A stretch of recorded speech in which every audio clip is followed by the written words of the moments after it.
Okay, in responding to questions put out to the congregation, we as elders are in the process of putting together a few virtual panel discussions around COVID and current events. This is the first in the series. This topic is around COVID and finances. Jamie Gerber has joined me to discuss some financial questions that have come up during the COVID crisis. As many of you know, Jamie currently works in the financial industry and has some insights from that perspective. But Jamie also had been a pastor for 17 years and looks at finances from a faith perspective as well. So we're thankful for Jamie being here.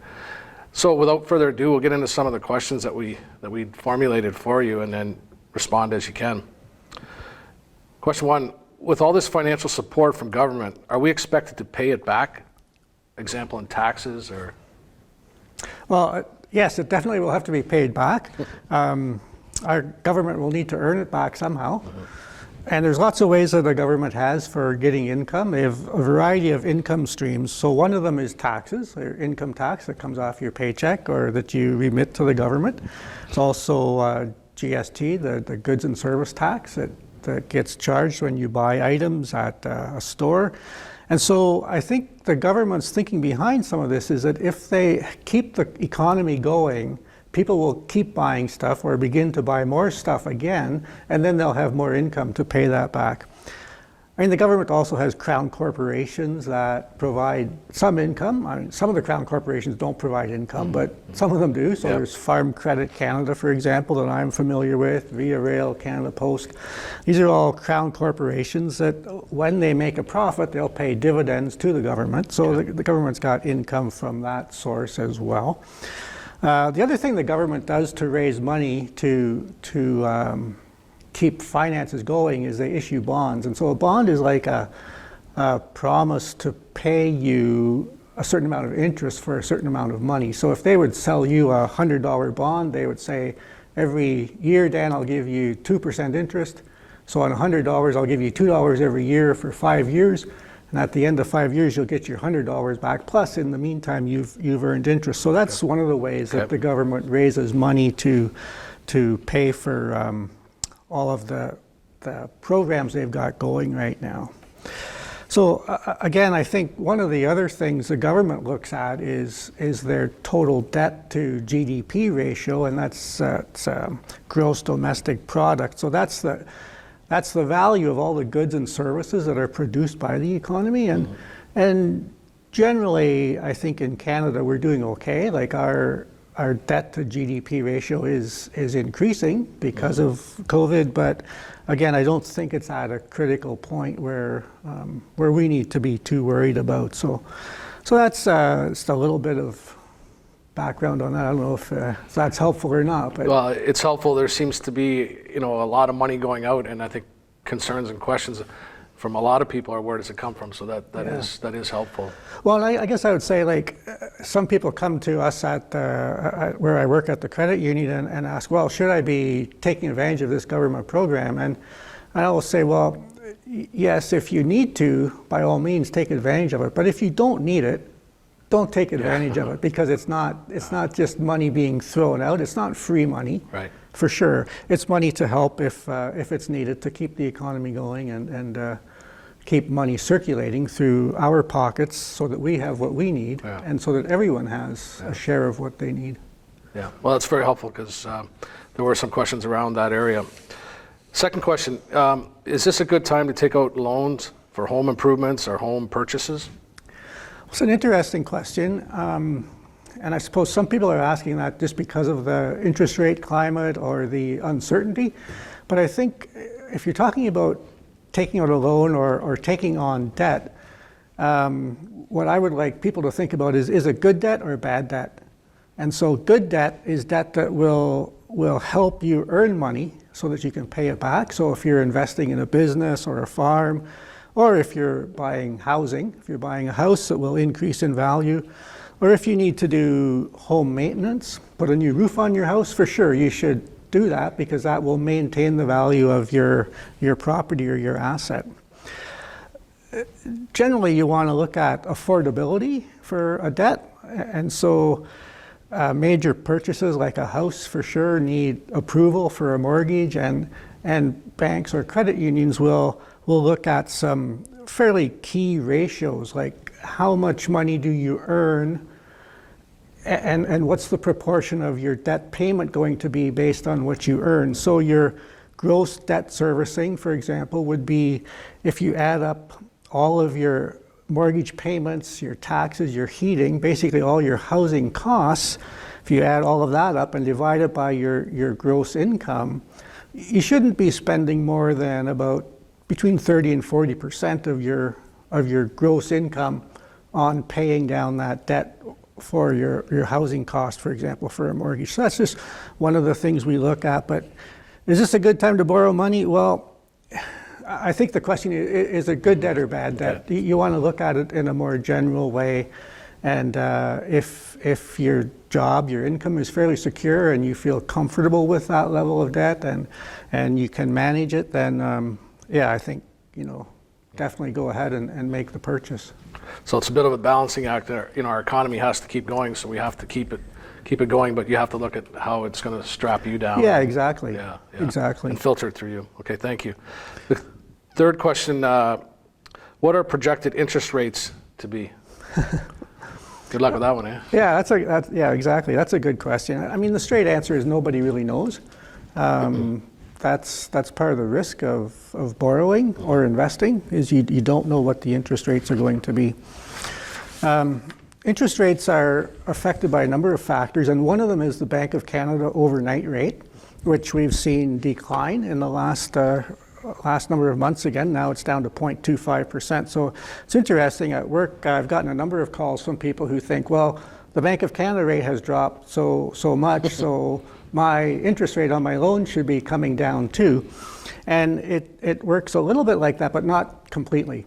So the Bank of Canada rate will affect prime rate, and so that affects variable rate loans, which can fluctuate up and down with prime. But fixed rate mortgages, interestingly, didn't drop as fast as prime rate did. Okay. And part of the reason for that is that I think banks and lending institutions kind of looked at the economy and said, there's a fair bit of risk here right now. And so we're not comfortable dropping our rates too much too fast. So they've come down a little bit again recently, but what's the interest rate going to do? Well, really no one knows. I think the more important thing to look at if you're thinking about getting into a mortgage or a loan is really understand the details, like understand what kind of prepayments are you allowed? Are you allowed to make early payments on your mortgage? Is there going to be a penalty cost if you want to pay it out early? Like really understand those things well. And now with the interest rates dropping, people who want to pay out their mortgages and get into a lower rate are paying a much higher penalty to do that. Of course. So those are just things to factor in and to think about. So in terms of borrowing money, there's a Bible verse that I always think about when people want to borrow money or anyone has money borrowed, and it goes like this from Proverbs 22 verse 7. It says, the borrower is always a servant to the lender. And so, this is a really helpful thing to keep in mind. If you're going into debt, you will be subject to all the rules and the policies of the people who have loaned you the money, whether it's a bank or a financial institution or even an individual, a private loan. Borrower is always servant to the lender. So, again, another good reason to make sure you're taking on debt for good reasons and not just bad reasons. Yeah, so there's accountability there, obviously, and it sounds like you should be checking with your financial institution to make sure you know all the rules and regulations, is what you said. Exactly. To borrowing and as well as interest rates, because it is moving a lot. And sure, tip my hat to the finance ministers who seem to be so in control of all this money. They're very in control when you talk to them. It's and I think they've done a fairly decent job of trying to manage things as best they can in a very uncertain climate. Yeah, certainly we need to be thinking and praying for their decisions too along the way. Exactly. Yeah. Okay, question 4. Is the option of deferring your mortgage at this time an advisable thing to do? Well, again, that's a good question, and I think one of the things that's important to think about when you talk about deferring your mortgage is that the interest that you're needing to pay on that mortgage is continuing. So you can defer your payments, but the interest that you owe will keep growing. Yeah.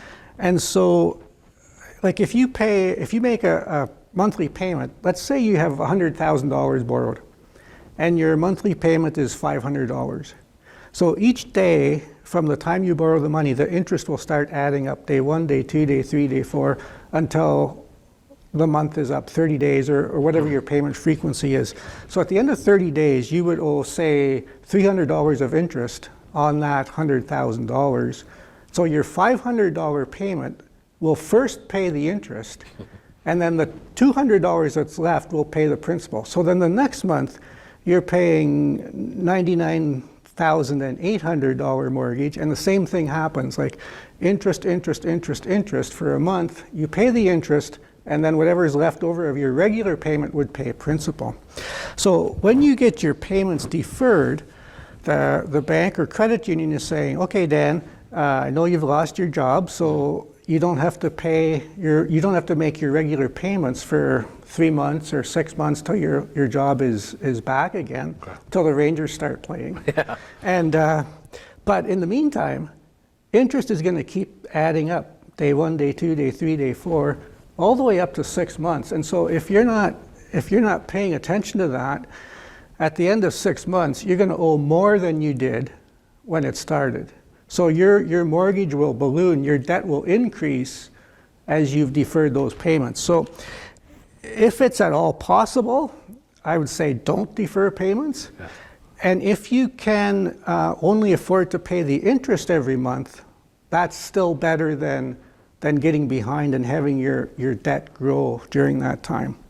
So there's different options. Again, talk to your financial institution and see what makes sense, and understand how, again, the process works, because I find lots of people, well, when it was announced that credit unions and banks would defer mortgage payments, everybody thought it was like interest-free for 6 months, and that's not the case. And so some people were very upset at banks because interest charges continued on, and they weren't aware of that. So at least if you can pay the interest, keep doing it.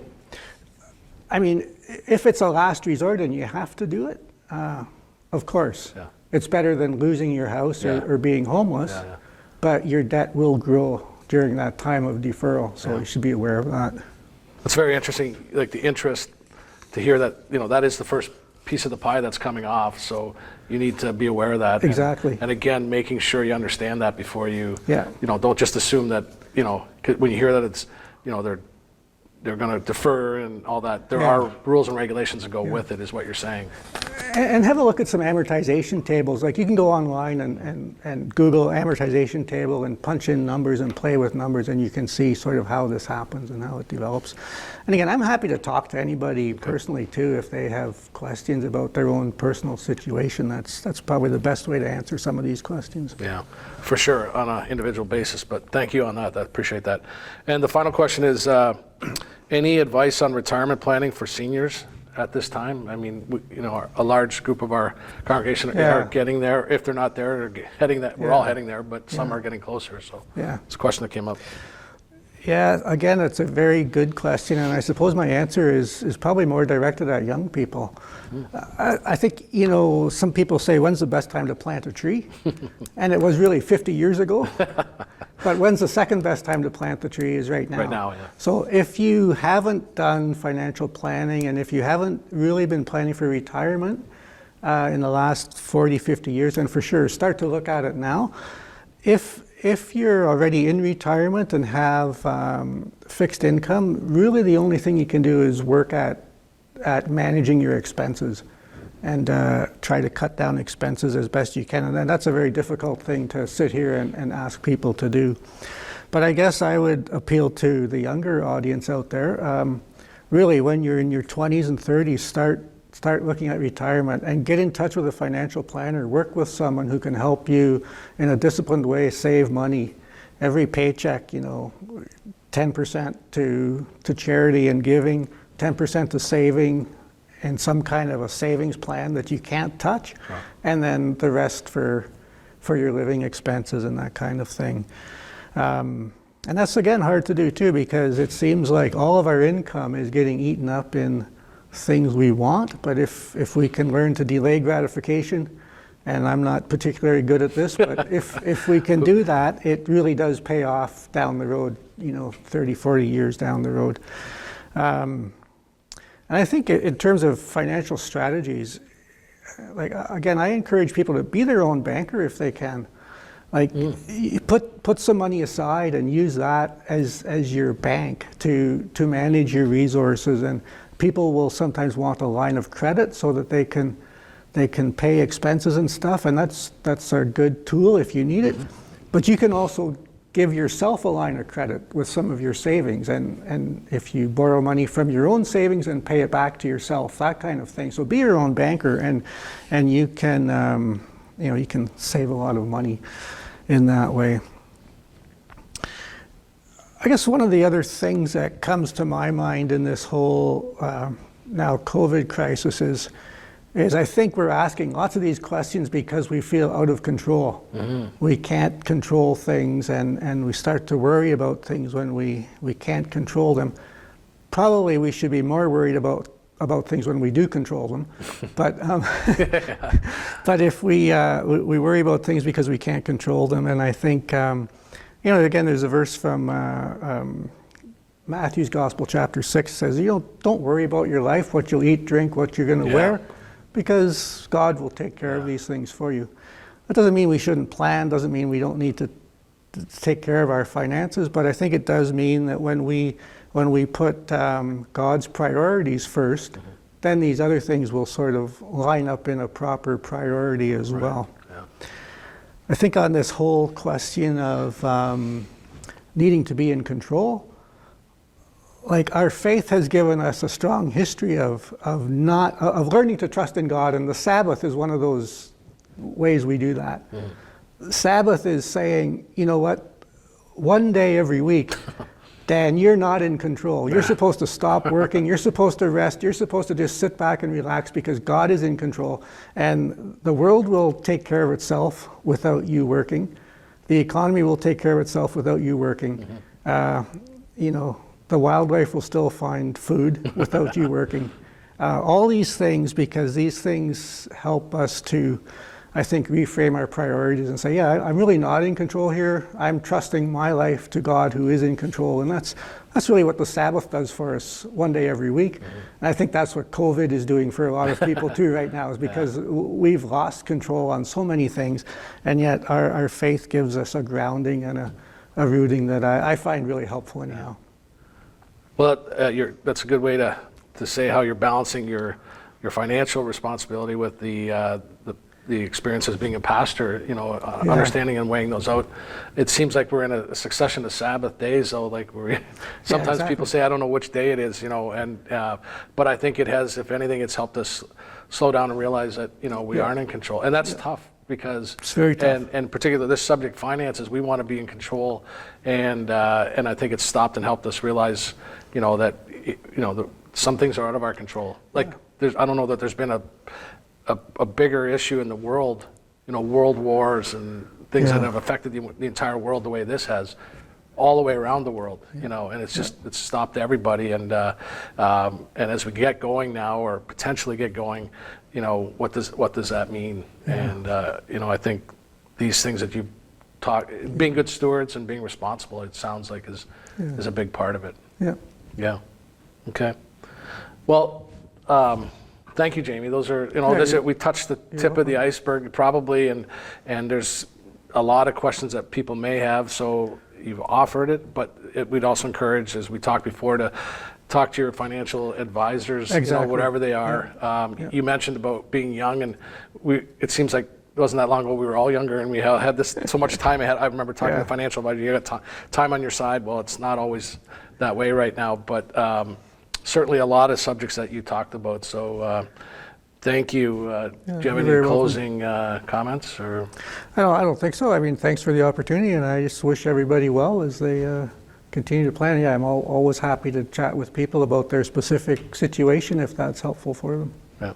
Well, thank you, Jamie, for your time both today and in the preparation for today's discussion. Hopefully it was informative and/or sparred some thoughts in your minds. Also, thank you to Anson for facilitating this virtual discussion. Your efforts and skills are so greatly appreciated and should not go unrecognized, so thank you. And to all, may God be with you.